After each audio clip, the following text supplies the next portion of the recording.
ఈరోజు శాంతియుతంగా మరి రాష్ట్ర వ్యాప్తంగా ఆటో డ్రైవర్ల సమస్యలను వినిపించడానికి మరి మేము చెలో అసెంబ్లీకి వినతి పత్రం కార్యక్రమము శాంతియుతంగా చేపట్టడం జరిగింది.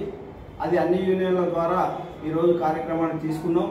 దానిలో భాగంగా మరి వివిధ జిల్లాలలో నిన్న అర్ధరాత్రి నుంచే అరెస్టుల పర్వం మన రాష్ట్ర ప్రభుత్వం కొనసాగిస్తూ ఉంది. మేము శాంతియుతంగా ఉద్యమాన్ని చేస్తూ ఉన్నాం.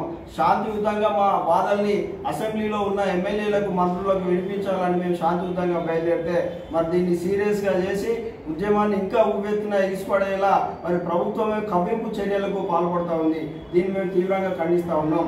ఎవరైతే మా నాయకులను కార్యకర్తలను నిన్నటి నుండి అరెస్ట్ చేసి స్టేషన్లో ఉంచిలో వాళ్ళని బేషరతుగా విడుదల చేయాలని ఈ సందర్భంగా డిమాండ్ చేస్తూ ఉన్నాం. అదే సమయంలో మేము వినతి పత్రం ఇవ్వడానికి మాత్రమే వచ్చినాం. ఇంకా హైదరాబాద్ నగరంలో చుట్టుపక్కల ప్రాంతంలో మా డ్రైవర్లు యూనియన్ నాయకులు అందరూ కూడా ఉన్నారు. మేము శాంతియుతంగా ఉన్నాము. మీరు సీరియస్ చేయదలుచుకుంటే దానికి జరిగే కార్యక్రమాలకు మేము బాధ్యులం కాదు. మేము శాంతియుతంగా ముఖ్యమంత్రి గారికి వినతి పత్రం ఇవ్వాలి, లేదా సంబంధిత శాఖ మంత్రులకు వినతి పత్రం ఇవ్వాలి, ప్రతిపక్ష నాయకులకు వినతి పత్రం ఇవ్వాలి, మా బాధలను చెప్పుకోవాలి. ఇప్పటికి 50 మంది ఆటో డ్రైవర్లు చనిపోయారు. మహాలక్ష్మి పథకానికి మేము వ్యతిరేకం కాదని మొదటి సంధి కూడా చెప్తా ఉన్నాం. మొదటి నుంచి కూడా ఆ పథకానికి మేము వ్యతిరేకం కాదు, మేము స్వాగతిస్తూనే అదే సమయంలో ఆ పథకం ద్వారా ఎఫెక్ట్ పడి తీవ్రంగా చనిపోయి నష్టపోయిన ఆర్థిక ఇబ్బందులతో నష్టపోయిన ఆటో డ్రైవర్లను ఆదుకోవాలి, ప్రత్యామ్నాయ మార్గం చూపెట్టాలని మేము సందర్భంగా ఎప్పటి నుంచో చెప్పుకుంటా వస్తున్నాం. ఈ సమయంలో మేము శాంతియుతంగా మన అసెంబ్లీకి వచ్చి ఇవ్వాలని చూస్తా ఉన్నాం. మమ్మల్ని అక్రమంగా అరెస్ట్ చేసిండ్రు. అసెంబ్లీ ముంగట వినతి పత్రం ఇవ్వడానికి వెళ్తా ఉంటే పోలీసులు మమ్మల్ని అక్రమంగా అరెస్ట్ చేసి మమ్మల్ని ఇక్కడి ఈ గోషమాల స్టేషన్లో తీసుకొచ్చి పెట్టా ఉన్నారు. దీన్ని తీవ్రంగా ఖండిస్తున్నాం.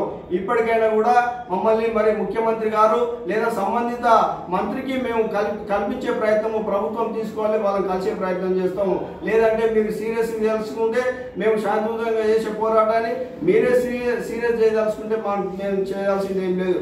రాష్ట్ర వ్యాప్తంగా అరెస్ట్ చేసిన మా నాయకులను కార్యకర్తలను బేషరతుగా విడుదల చేయాలి, వాళ్ళ మీద కేసులు పెట్టద్దని కూడా మేము సందర్భంగా హెచ్చరిస్తా ఉన్నాం. పోరాటం ఇంతటితో ఆగదు, అక్రమ అరెస్టులతో పోరాటం ఆగదు. మమ్మల్ని అరెస్ట్ చేసి జైల్లో పెట్టినంత మాత్రాన మేము ఊరుకోము. ఇంకా ఉవ్వెత్తున రాష్ట్ర వ్యాప్తంగా పర్యటిస్తాం. మా యూనియన్ నాయకులను డ్రైవర్లను ఓనర్లను కలుపుకొని భవిష్యత్తులో కార్యాచరణ సీరియస్గా ఉంటుంది. దయచేసి రేపు ఎల్లుండి అసెంబ్లీ సమావేశాలు ఉన్నాయి. రేవంత్ రెడ్డి ముఖ్యమంత్రి గారికి మేము ఒకటే చెప్తా ఉన్నాం, రేపు ఎల్లుండి జరిగే సమావేశంలో మా ప్రస్తావన తీసుకురండి. 1000 కోట్ల బడ్జెట్ను కేటాయించాలని చెప్పినాము. అదే విధంగా ప్రమాద బీమా ఆటో డ్రైవర్ కు రైతు బీమా ఎట్లా ఉన్నదో ఆటో డ్రైవర్ కూడా ప్రమాద బీమా ఏర్పాటు చేయాలని చెప్పినాము.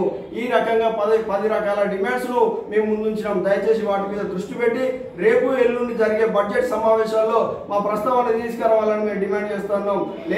లేని సమయంలో మేము వెళ్ళిన తర్వాత కార్యాచరణ సీరియస్ గా ఉంటుంది.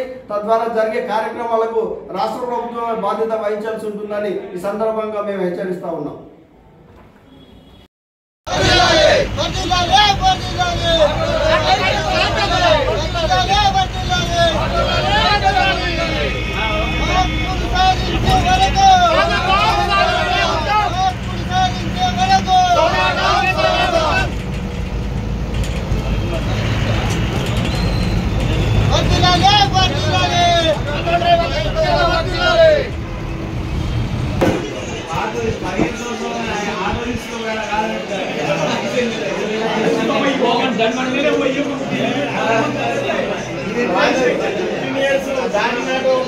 దాని